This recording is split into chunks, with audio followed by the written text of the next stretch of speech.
She'll learn to obey me, the man vowed at the altar, loud enough for the whole church to hear. And my first command will make it plain. In the little adobe church on the edge of Tucson, the words hit the air like a slap. They weren't whispered between family members. They weren't hidden behind polite smiles.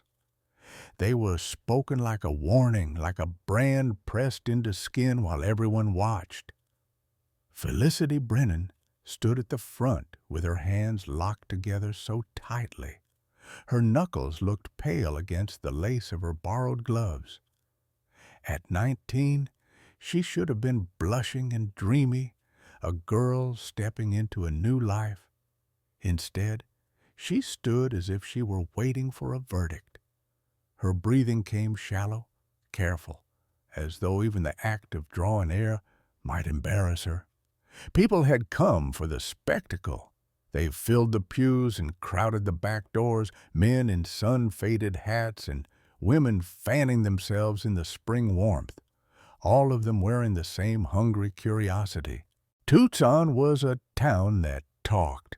It talked about whose cattle were sick, whose daughter was seen with which man, whose debts were rising like floodwater. And it talked about Felicity Brennan more than it talked about the weather. Because Felicity was large, not merely plump, not merely stout in the way neighbors tried to soften their cruelty. She was enormous, the kind of size that turned every doorway into a test and every public space into a stage.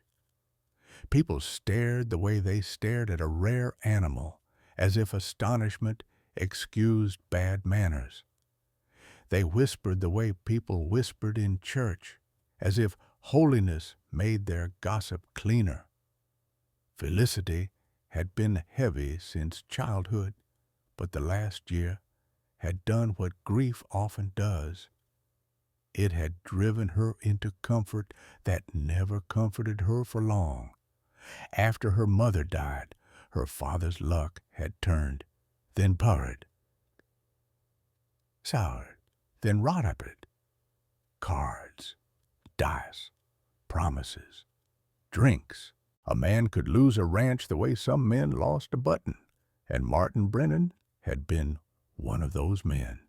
When his heart gave out 2 weeks ago, he left his daughter a house full of silence and a ledger full of debts. That was how Rowan Blackwood arrived at her door.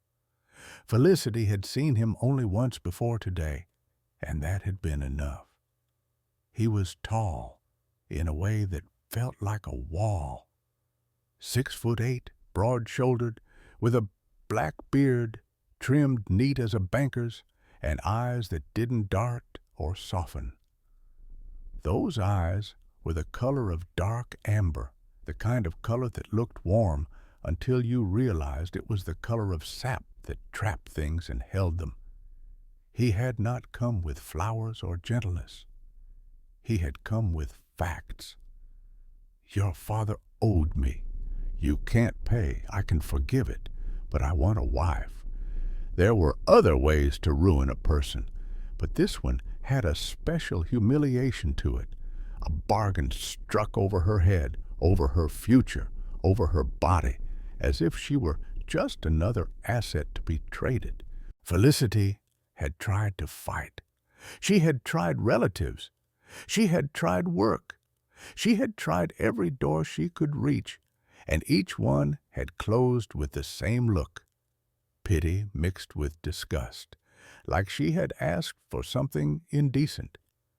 Now those closed doors sat in pews and watched her.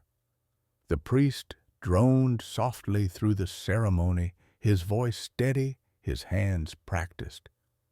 Felicity answered where she had to, her words thin, almost swallowed. Her face burned so hot she felt like everyone could see it through her veil. When she glanced up, she caught someone's smirk and looked away before her eyes could fill. Then came the vows. Rowan's voice didn't shake. When he spoke, Even the restless crowd seemed to settle, as if his tone alone could impose order. "I do," he said, and the words sounded like a claim. When the priest announced the marriage, someone in the back let out a little laugh that wasn't quite covered by a cough. Felicity's stomach clenched. She was braced for the kiss, braced for the indignity of being handled like a prize won in a game she hadn't agreed to play. But Rowan didn't lift her veil.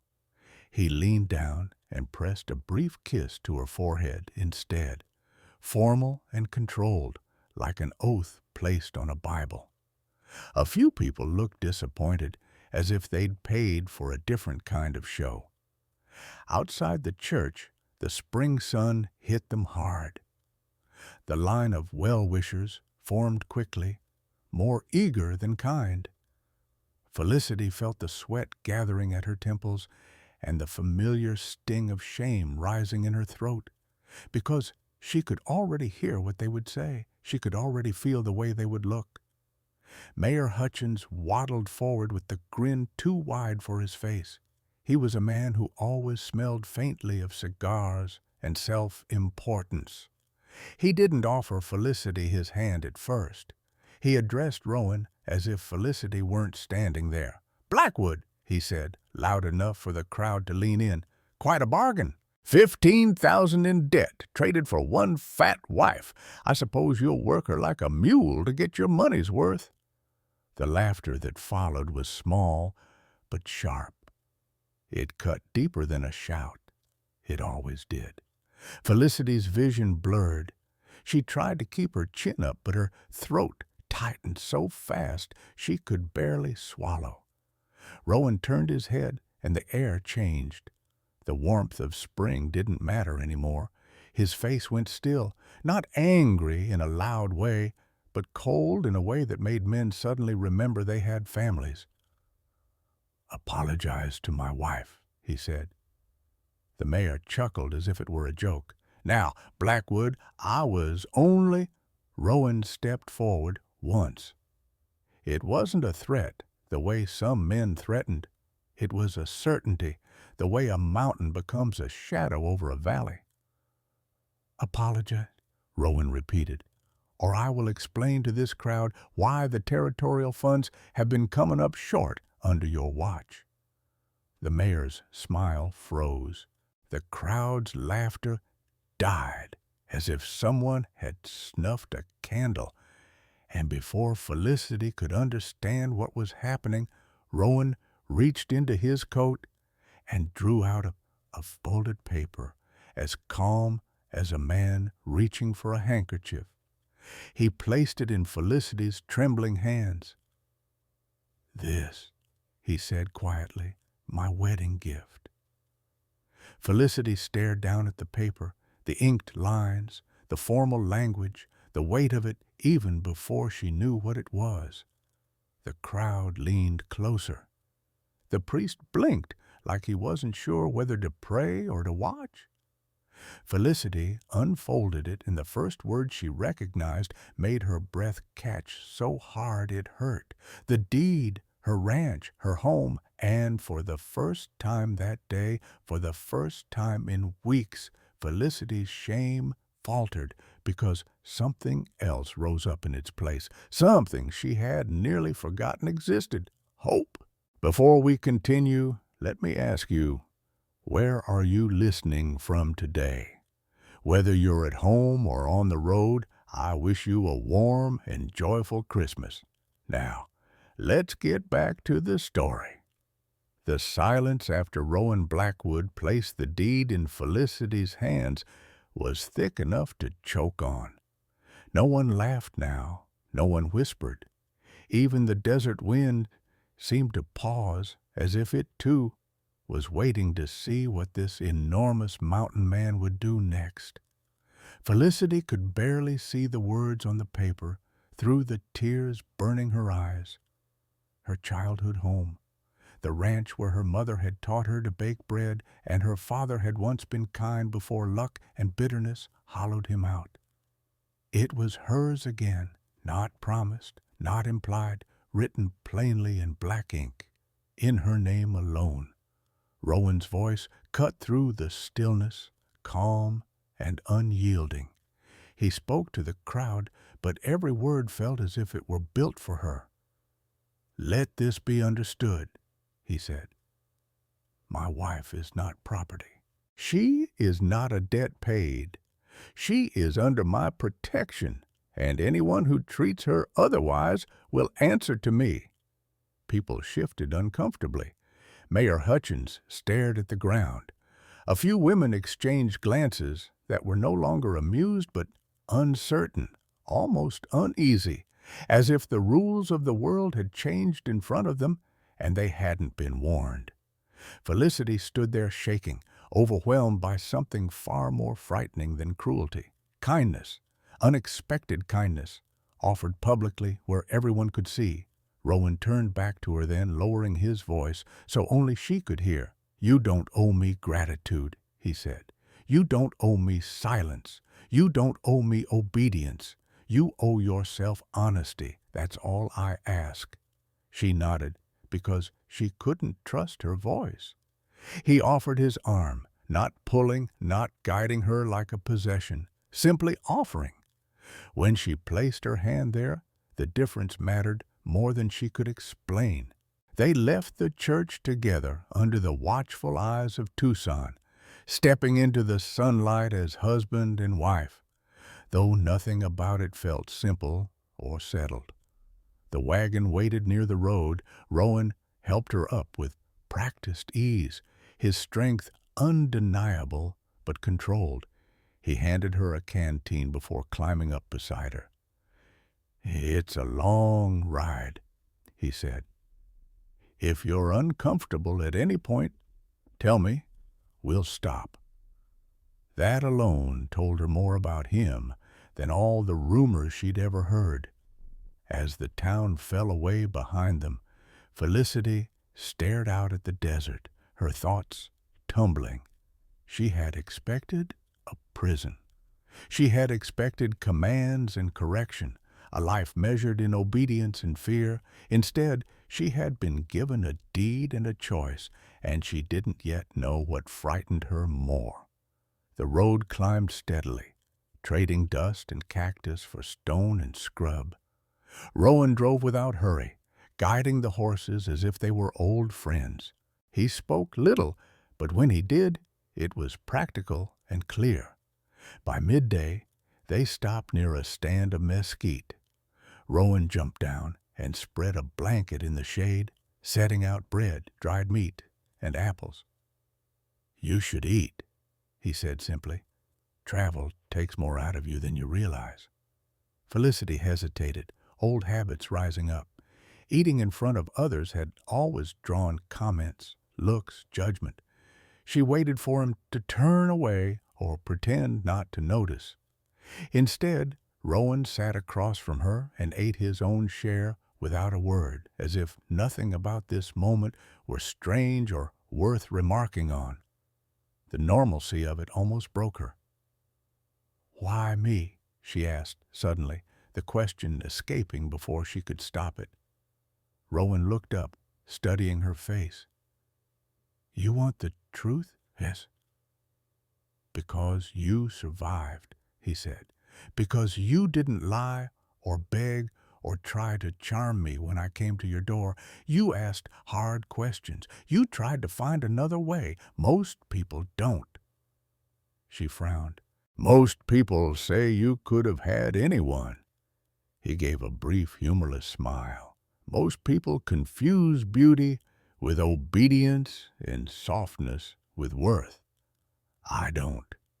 They traveled on through the afternoon, the land growing wilder, more rugged. The path narrowed, climbing into the Chiricahua Mountains, the air cooling as elevation rose. By evening, Felicity's body ached, but her mind buzzed with everything she'd seen.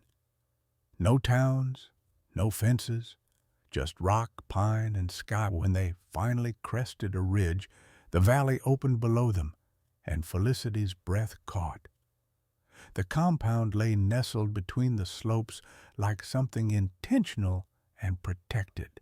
Solid buildings, smoke curling from chimneys, lights already glowing against the coming dusk. "This is home," Rowan said. "Home." The word landed softly but stayed. People came out to greet them, men and women of different backgrounds, some Apache, some Mexican, some settlers like herself. They nodded respectfully to Rowan, then looked to her with open curiosity, not mockery.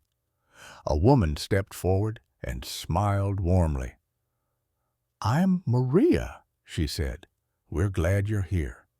That simple welcome nearly undid her. Inside the main house, Felicity took in the space slowly. It was large, but not ostentatious. Everything had a purpose. Shelves lined with books caught her eye immediately. "You read?" she said again, surprised despite herself. "Every night," Rowan replied. "A man who doesn't keep learning becomes dangerous in the wrong way." He showed her the rooms, then stopped outside the largest bedroom. "This is yours," he said. "You'll find everything you need. If something's missing, tell me." "And you?" she asked. "The next room," he answered, without hesitation. "We'll talk when you're ready, not before." That night, alone in the room, Felicity sat on the edge of the bed and let the day replay in her mind. The church, the deed, the rite, the valley, the restraint in Rowan's voice when he could have commanded. For the first time since her father died, her chest loosened enough for her to take a deep, full breath. Even in spring, the Chiricahua range held onto its chill like an old habit. The fire in the hearth crackled steadily, filling the house with the scent of pine resin and smoke. But when Felicity slipped beneath the heavy quilts, she still felt the bite of the air on her cheeks. It reminded her how far she was from Tucson, from crowded streets and watchful eyes, from a life where every step had been measured by what others thought. She lay awake, listening. The compound had its own rhythm. Footsteps outside, a low murmur of voices changing shifts, horse snorting softly in the stable. It felt alive in a way her old home never had, not even before everything fell apart. At some point, she heard Rowan's door open and close next door. No pause, no hesitation, just the quiet certainty of a man keeping his word. Sleep came slowly, but when it did, it was deep. The journey truly began the next morning. Rowan was already up when Felicity emerged, her hair braided loosely, her dress simple and practical. He stood at the long wooden table with a map spread out, marking something in charcoal. He looked up when she entered, as if he'd felt her presence before he saw her. "Good morning," he said. "Good morning," she replied, surprised at how natural it sounded. Breakfast was plain and hearty: eggs, bread still warm from the oven, dried fruit. Rowan made her a plate without comment and set it in front of her, then poured coffee and sat across from her. He didn't watch what she ate. He didn't rush her. The absence of scrutiny felt like a gift she didn't yet know how to hold. Afterward, he explained the valley, pointing out where the trails led, where traders came in from Mexico, where Apache families passed through during seasonal travel. "This place works because everyone knows the rules," he said. "Fair trade, no violence, no insults. You break the peace, you leave." "And they listen to you?" Felicity asked. Rowan's mouth curved faintly. "Most do. The ones who don't only make that mistake once." They spent the day walking the compound. Felicity's steps were slow, careful, her body still stiff from travel, but Rowan matched her pace without drawing attention to it. When the ground sloped sharply, he offered his arm. When the sun grew harsh, he adjusted their path toward shade. It was all so quiet, so intentional, that it unsettled her. By afternoon, clouds gathered over the peaks, dark and heavy. The wind picked up, sharp with the promise of rain. "We'll head back," Rowan said. "Storms move fast up here." They were halfway across the yard when the first drops fell, cold and sudden. Within moments, rain poured down, turning dust to mud and stones slick beneath their feet. Felicity slipped, her breath catching in fear. Rowan's hand was on her instantly, firm around her forearm, steadying her without a word. He guided her under the porch roof, shielding her from the worst of the rain. "You all right?" he asked. "Yes," she said, though her heart was racing. He shrugged out of his coat and draped it around her shoulders before she could protest. It was heavy and warm, carrying the faint scent of leather and smoke. "You'll catch cold," she said weakly. "I won't," he replied. "I'm used to it." That small act stayed with her long after the storm passed. In the days that followed, Felicity learned the shape of mountain life. She learned that mornings started early, with the sound of boots and low voices. She learned how to keep the kitchen running for 20 people without chaos, how to ration supplies without making anyone feel deprived. Rowan showed her the storerooms, explaining what came in, what went out, what had to last through winter. "You see patterns," he told her one evening as they reviewed numbers together. "That's rare." She flushed. "I just notice things." "That's not just anything," he said. They'd traveled together beyond the valley, riding out to meet traders, inspecting outlying cabins, checking trails after storms. The terrain was unforgiving. Narrow paths clung to cliffs. Rivers ran swift and cold, swollen with snowmelt. More than once, Felicity wondered if she was slowing him down, but Rowan never showed impatience. When they crossed a high ridge one afternoon, the wind cutting through their clothes, he stopped and pointed. "Look," he said. Below them, the land stretched endlessly, layered in blues and greens, sunlight breaking through clouds like something sacred. Felicity stared, her breath stolen not by exertion but by awe. "I've never seen anything like this," she whispered. Rowan watched her face, not the view. "It changes people," he said, "if you let it." At night, the contrast between the wild and the warmth of the house felt almost unreal. Outside, coyotes called and wind rattled shutters. Inside, the fire glowed, soup simmered, and lamplight softened everything it touched. Rowan always waited until she sat before taking his own seat at the table. He always made sure she had the warmer blanket. When work needed doing that would strain her body, he quietly took it on himself, or found another way, never framing it as protection, never making her feel fragile. One evening, she found him repairing a chair leg that had cracked. "You don't need to do that now," she said. "It'll bother me if I don't," he replied, focused on the work. "Things should be solid. People rely on them." The words felt like they meant more than furniture. Slowly, something inside Felicity shifted. The constant tension she'd carried for years began to ease. She laughed once without thinking, surprised by the sound of it. She started offering ideas, opinions, even disagreement. Rowan welcomed it. When a trader tried to undercut their prices, Felicity spoke up, her voice steady. Rowan watched her negotiate, say no, then walk away without apology. Afterward, he nodded once. "Well done." That simple approval warmed her more than praise ever had.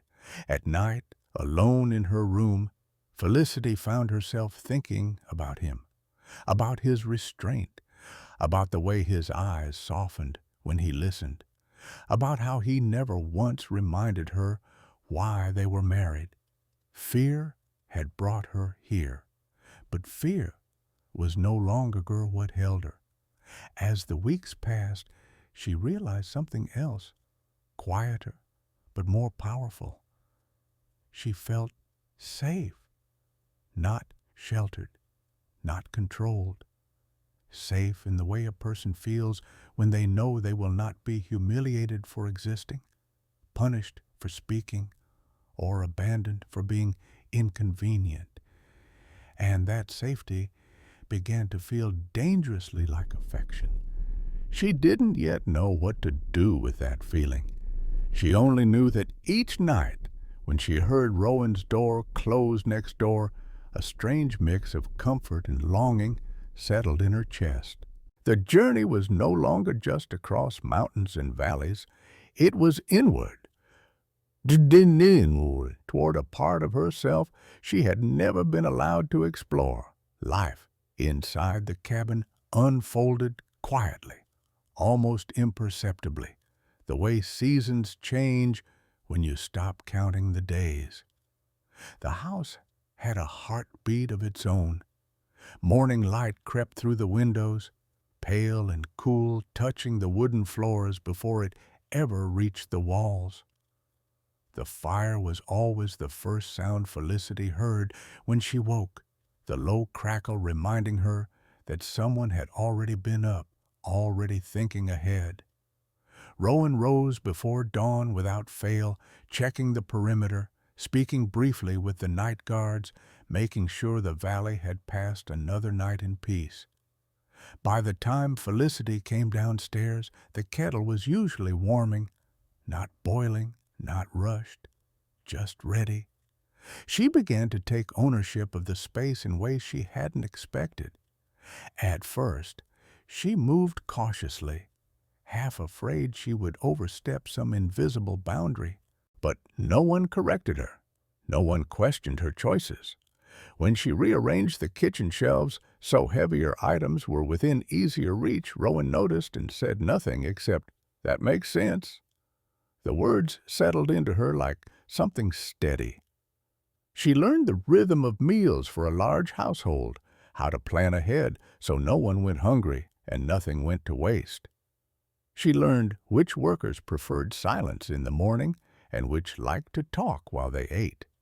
She learned that Maria hummed while she kneaded dough and that the sound comforted the children who lingered nearby, pretending not to listen. In the afternoons, Felicity sat at the long table with ledgers spread out before her. Numbers had always made sense to her in a way people often didn't. Here, they told a story she could shape. She tracked goods, marked patterns, flagged losses. When she presented Rowan with her first revised system, she braced herself for dismissal.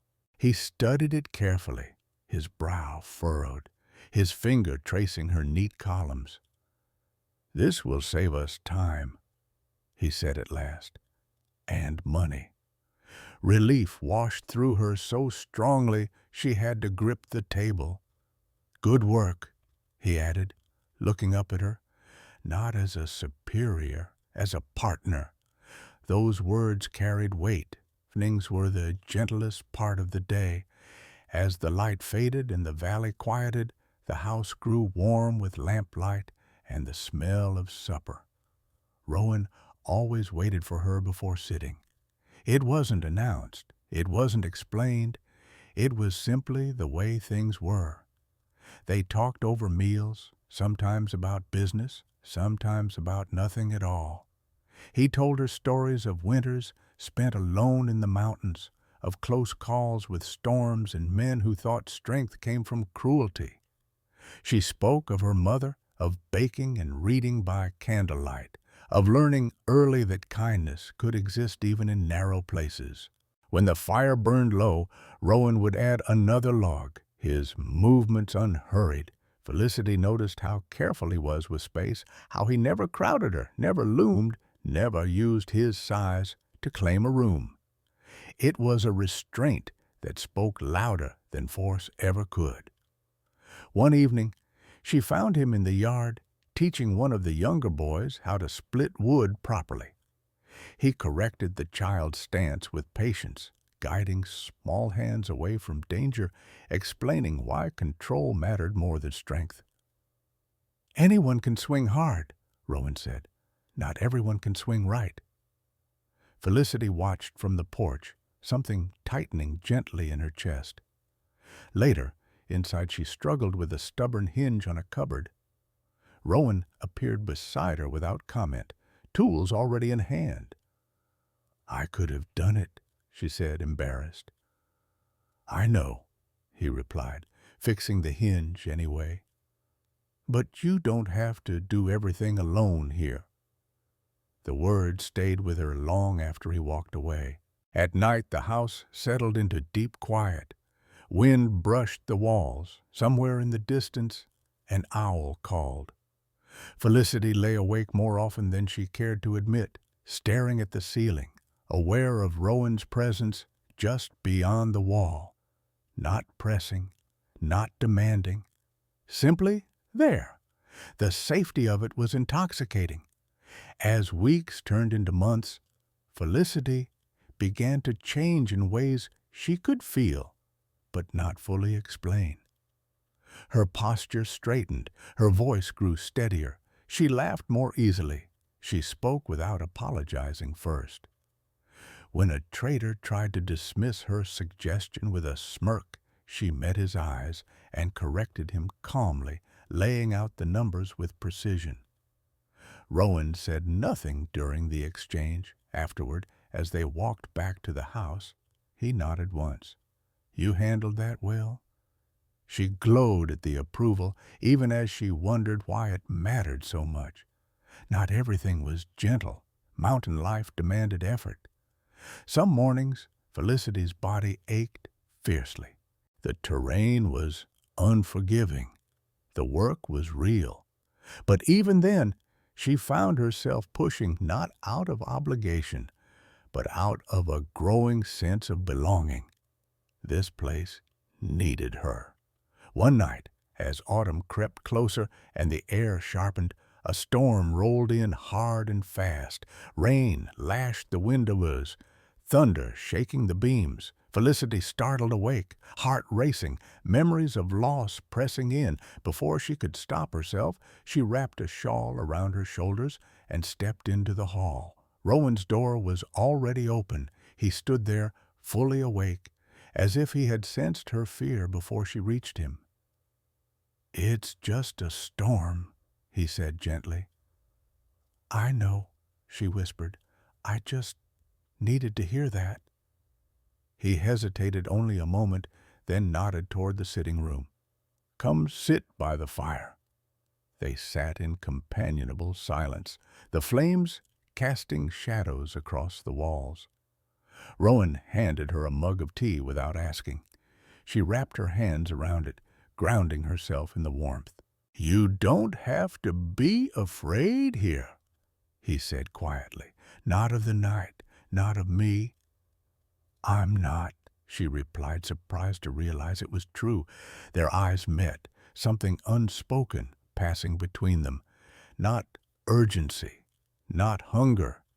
Something slower and deeper. After that night, the space between them felt charged in a new way, still respectful, still restrained, but alive with possibility. Felicity began to notice how Rowan looked at her when he thought she wasn't paying attention. Not assessing, not measuring, seeing. She caught herself thinking about his hands, scarred and steady, about the way his voice softened when he spoke her name. The realization startled her. Love had never seemed like something meant for her. It had always belonged to other people, smaller people, prettier people, easier people. Yet here it was, growing quietly in the shared space between two chairs by the fire, in ledgers balanced neatly, indoors held open without comment. One evening, as they sat reviewing winter preparations, Felicity spoke before she could overthink it. "You never treat me like I'm a burden." Rowan looked up sharply. "Why would I?" She swallowed. "Most people do." He set the papers aside. "Most people are wrong." The certainty in his voice stole her breath. Later that night, alone in her room, Felicity pressed a hand to her chest and acknowledged the truth she could no longer ignore. She wasn't just safe here, she was wanted. And that realization was as terrifying as it was beautiful. The first sign that peace was fragile came quietly, the way danger often does. It arrived folded into an ordinary afternoon disguised as routine. Felicity was in the ledger room, sunlight slanting across the table, when she noticed a discrepancy that made her pause. The numbers didn't scream trouble, they whispered it. A shipment of grain accounted for twice. A payment marked received that had never passed through her hands. She checked again, then a third time. Her pulse quickened. That evening, she waited until the house settled into its familiar calm. Rowan was cleaning his rifle by the fire, his movements methodical, almost meditative. She watched him for a long moment, the weight of what she'd found pressing against her ribs. "Rowan," she said finally, "I need to show you something." He looked up at once, not annoyed, not distracted, attentive. She spread the ledgers out between them, pointing to the entries. "This trader, the one from the southern route, these figures don't match. Someone's skimming or trying to." Rowan studied the pages, his jaw tightening slightly. "You're sure?" "Yes. I've tracked the pattern back 3 months. A flicker of something crossed his face, not anger, recognition. "I thought so," he said quietly. "I wanted to be wrong." She hesitated. "You knew?" "I suspected," he admitted, "but suspicion isn't proof. This is." For a moment, the room felt smaller. Felicity braced herself, expecting the edge she'd heard about in stories, the ruthless man the territory whispered about. Instead, Rowan exhaled slowly. "You did the right thing." The words settled her nerves, but they didn't erase the unease creeping in around the edges of her world. Because this wasn't just about numbers. Trouble, once noticed, had a way of spreading. Within a week, rumors began drifting into the valley like smoke on the wind, whispers carried by traders who lingered a little too long, eyes sharp with interest.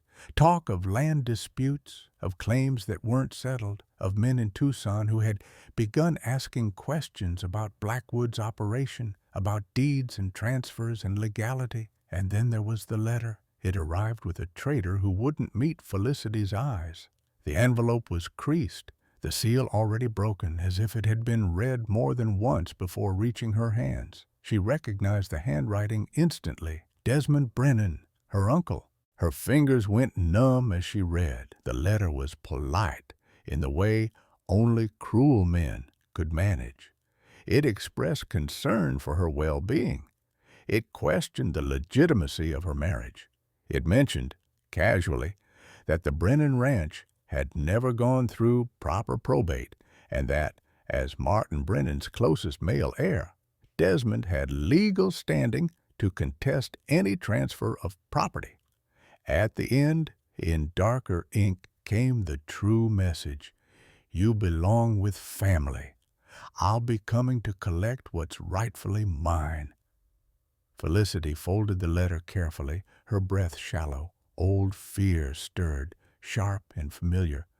Desmond had always been like this, smiling while he took, offering help only when it served him. After her father died, he had turned her away without hesitation, saying she was too much trouble. Now he wanted her back. She didn't tell Rowan immediately, not because she didn't trust him, but because some old stubborn part of her wanted to handle it herself. She spent a sleepless night turning the problem over in her mind, weighing options, imagining worst outcomes. By morning, she knew she couldn't carry it alone. She found Rowan in the yard, speaking quietly with Nantaye, the Apache trader, who had become one of his closest allies. They stopped when she approached. Rowan took one look at her face and knew something was wrong. "What is it?" he asked. She handed him the letter. As he read, something in him hardened, the gentleness she knew still present, but reinforced now with steel. When he finished, he folded the paper once and tucked it into his pocket. "He won't take you anywhere," Rowan said simply. "It's not just about me," Felicity said. "It's about the ranch. He's right about one thing. The law may listen to him." Rowan's eyes narrowed. "The law listens to whoever shouts loudest and pays best. That doesn't make him right." "But it makes him dangerous," she replied. Rowan turned to Nantaye, speaking briefly in a low voice. Nantaye nodded once and walked away without question. "You're not wrong," Rowan said to Felicity. "Desmond Brennan will come here thinking paper gives him power. He's mistaken." She swallowed. "I don't want bloodshed." "Neither do I," Rowan said. "That's why we'll be ready." The days that followed were tense. Rowan doubled patrols, quietly reinforced alliances, sent messages through trusted channels. The valley remained calm on the surface, but beneath it ran a current of anticipation. Felicity felt it in her bones. She threw herself into work, not to distract herself, but to prepare. She gathered documents, correspondence, records of payments and purchases. She found letters her father had written years ago, notes that hinted at Desmond's interference even then. Patterns emerged, ugly and undeniable. One night she laid everything out before Rowan. "He was stealing from my father long before the debts grew," she said, her voice steady despite the tremor in her hands. "He drained accounts, pressured him into bad deals, then vanished when things collapsed." Rowan listened without interruption. "He didn't just abandon us," Felicity continued. "He helped destroy us." Rowan reached across the table and covered her hand with his. "Then the truth will matter." For the first time since the letter arrived, she felt something other than fear. Resolve. Desmond came at dawn. 3 days later, a line of riders appeared at the mouth of the valley, dust rising behind them. Felicity stood on the porch beside Rowan, her heart pounding but her spine straight. She could see her uncle clearly now, sitting tall in his saddle, flanked by hired guns who looked uncomfortable in the mountain air. He dismounted with a smile that made her stomach turn.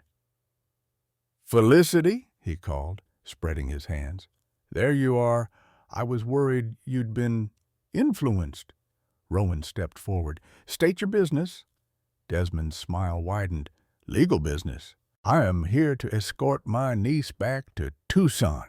There are matters of inheritance to resolve." "I am not going anywhere," Felicity said before Rowan could speak. Desmond turned his gaze to her, eyes sharp. "You don't understand how these things work." "I understand perfectly," she replied. "You're trying to take what you couldn't steal quietly." His face darkened. "Mind your tone," Rowan's voice cut in low and dangerous. "You will mind yours?" Desmond laughed, gesturing to his men. "You can't intimidate me, Blackwood. I have the law on my side." Rowan nodded. "Then you'll be pleased to hear I've prepared for court." He gestured, and Nantaye stepped forward, followed by 2 settlers and a Mexican trader Felicity recognized. Each carried documents. Rowan spoke calmly. Evidence of embezzlement, forged signatures, withdrawals timed precisely before major losses, testimonies from men you thought too small to matter. Desmond's confidence wavered. If you pursue this claim, Rowan continued, I'll submit everything. You won't just lose, you'll hang. Silence fell heavy over the valley. Desmond's gaze darted, calculating.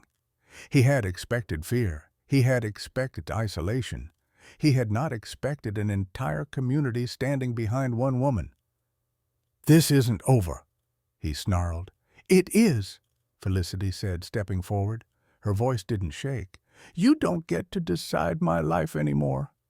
Desmond mounted his horse without another word and rode away, his men following quickly, relief written on their faces.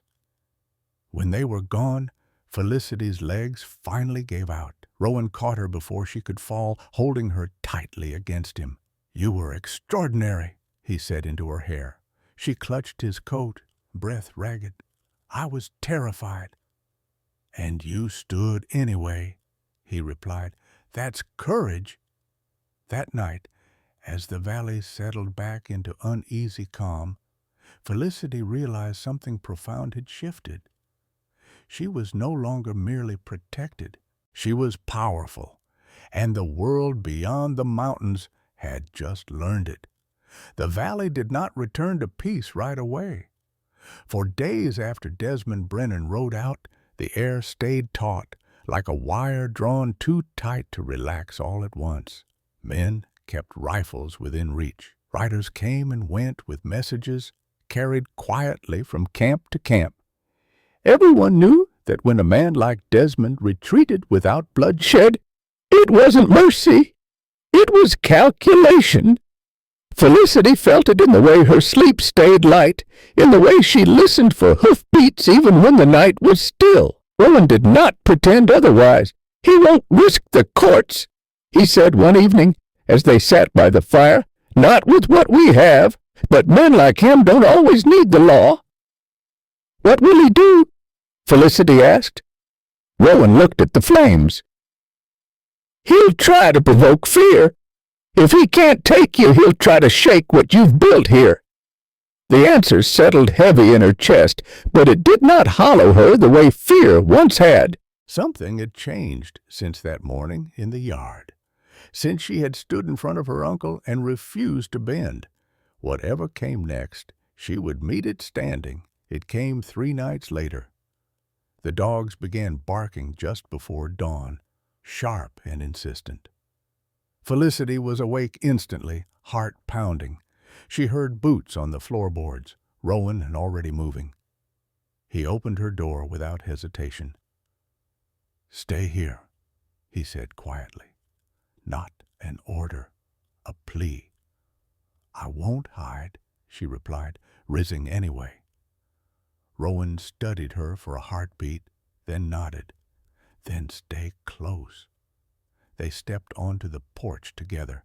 Smoke curled faintly from the lower storehouse, thin and gray against the early light. Not a blaze, a warning. Men were already running toward it, buckets in hand. As they moved, a shot rang out from the tree line, the crack echoing through the valley. Then another, and another. Riders burst from the shadows, 6 at least, circling wide, trying to scatter people, to create chaos. Felicity's pulse roared in her ears, but her feet stayed planted. Rowan lifted his rifle, calm as stone. Cover the south ridge, he called. No one pursues alone. Hold the line. His voice carried authority earned, not demanded.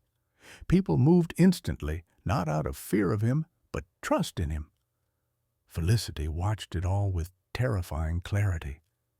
This wasn't just Rowan's land being tested. It was hers too. The house, the people, the fragile peace they had built. Another shot struck the porch post, splintering wood inches from her arm. Rowan stepped in front of her without thinking, his body a shield. "Inside," he said sharply now. "No," she said, gripping his sleeve. "Tell me what to do." He hesitated, then met her eyes. In that moment, he did not see someone to protect.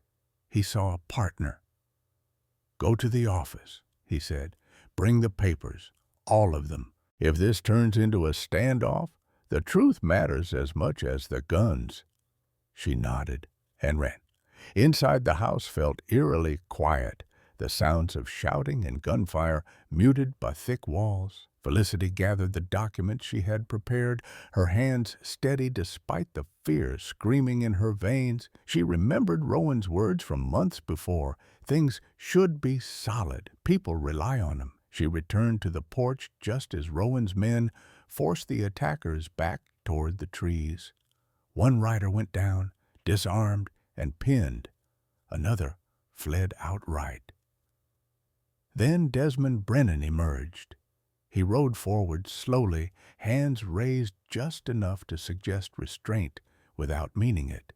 His smile was thin, furious. "You're making a mistake," he called. "This land isn't yours to defend." Felicity stepped forward before Rowan could stop her. "It is," she said. Her voice carried farther than she expected. "And so is my life." Desmond laughed bitterly. "You think these people will stand with you forever? When the law comes, when soldiers come?" "They already are standing with me," she replied, "and they're not here for you." She held up the bundle of papers. "You wanted inheritance. Here it is. Proof of what you did, proof of what you stole. You come here again, and this goes to every judge from Tucson to Phoenix." For the first time, Desmond looked uncertain. Rowan spoke then, his voice low and final. "Leave now, or this ends differently." The valley held its breath. Desmond's gaze flicked from rifle to rifle, from face to face.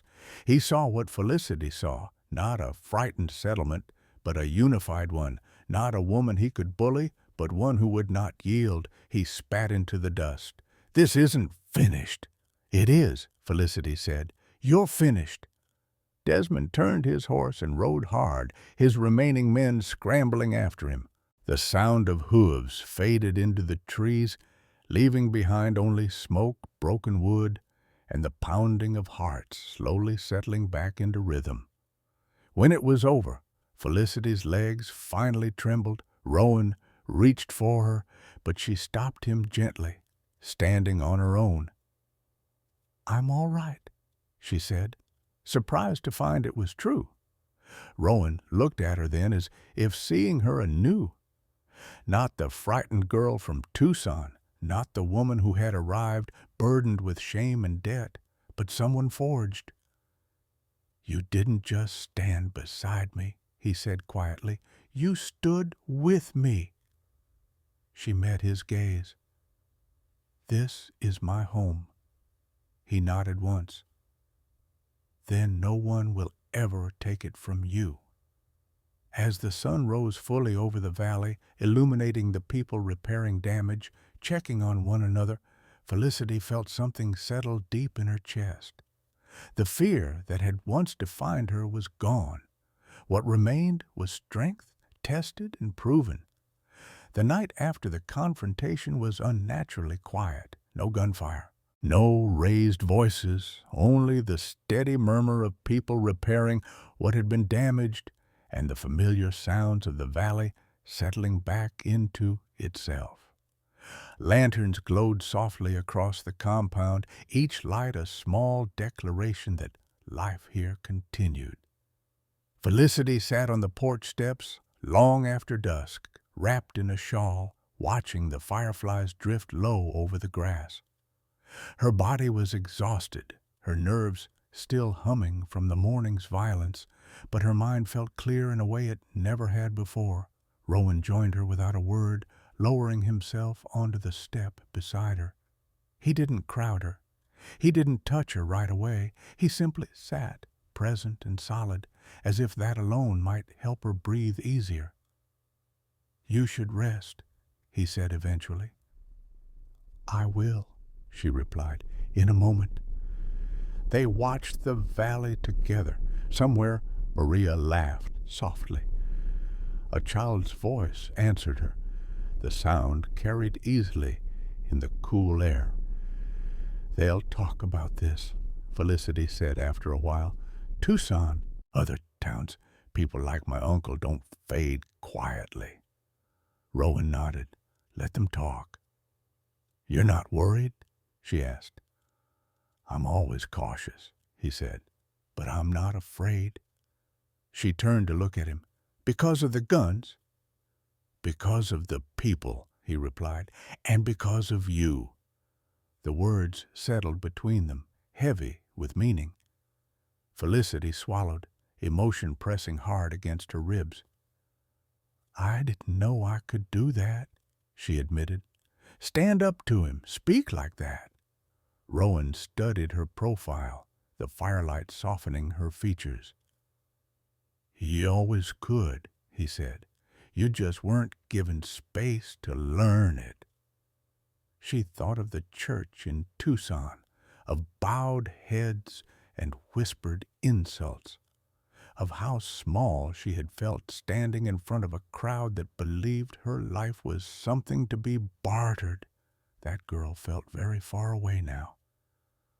"I don't want to go back," she said quietly. Rowan didn't answer right away. When he did, his voice was steady, careful. "You don't have to. Not ever," as she let out a breath she hadn't realized she'd been holding. "I know. I just needed to say it out loud."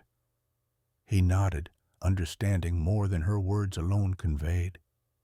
Later, inside the house, the fire burned low and steady. Felicity stood near it, hands extended toward the warmth, watching the flames curl and collapse in on themselves. Rowan poured 2 mugs of tea and handed one to her. They sat across from each other, the small table between them, the same distance they had kept so carefully for months. "I need to ask you something," Felicity said. Rowan lifted his gaze. "Anything." "When we married," she began, choosing her words with care, "you gave me freedom, choice. You told me not to fear you. I need to know if that was only meant to protect me, or if it was something you wanted too." He didn't look away. "It was what I wanted," he said. "From the beginning." She nodded slowly. "Then I want you to know this. Whatever comes next, I choose it. I choose to stay. I choose this life, and I choose you." The fire popped softly. Rowan stood, crossing the space between them, but he stopped short, waiting, always waiting. "May I?" he asked. Felicity answered by reaching for his hand. His fingers closed around hers, warm and sure. He didn't pull her close. He simply held her hand, grounding and real.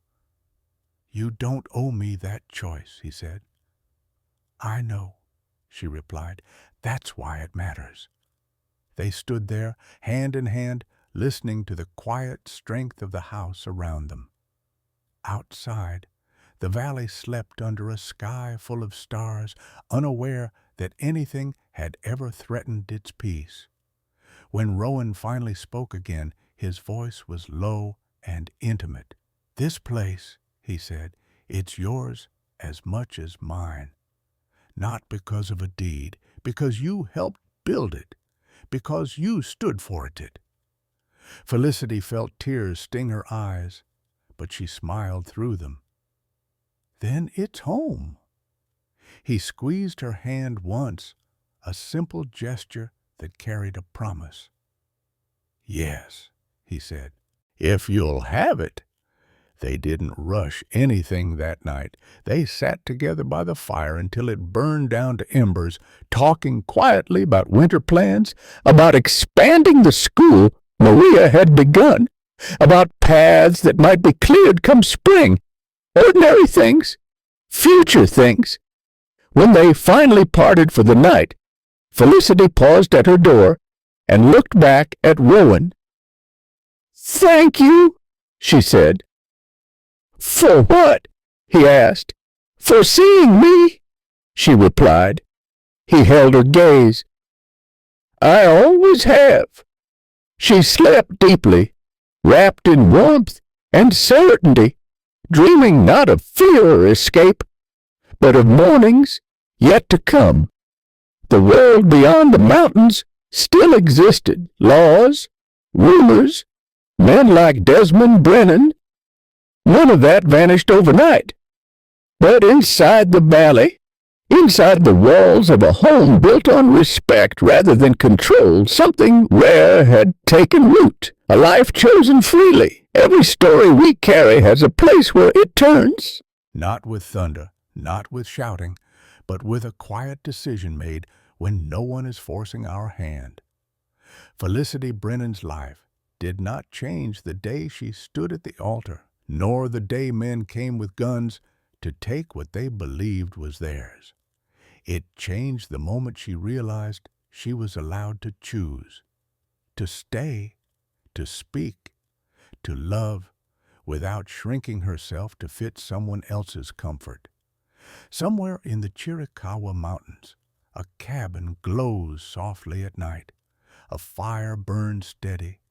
Two people sit side by side, not bound by fear or debt, but by respect freely given. Outside, the world remains harsh and uncertain, as it always has been. Inside, there is peace earned the hard way, and perhaps that is why stories like this endure, because so many of us, no matter where we are in the world, know what it feels like to be underestimated, to be judged before we are known, to believe, even for a moment, that love must be earned through obedience rather than trust. If this story reached you, I'd like to know something. Where are you listening from right now? What city, what country, what quiet room or long road brought you here? And tell me this too.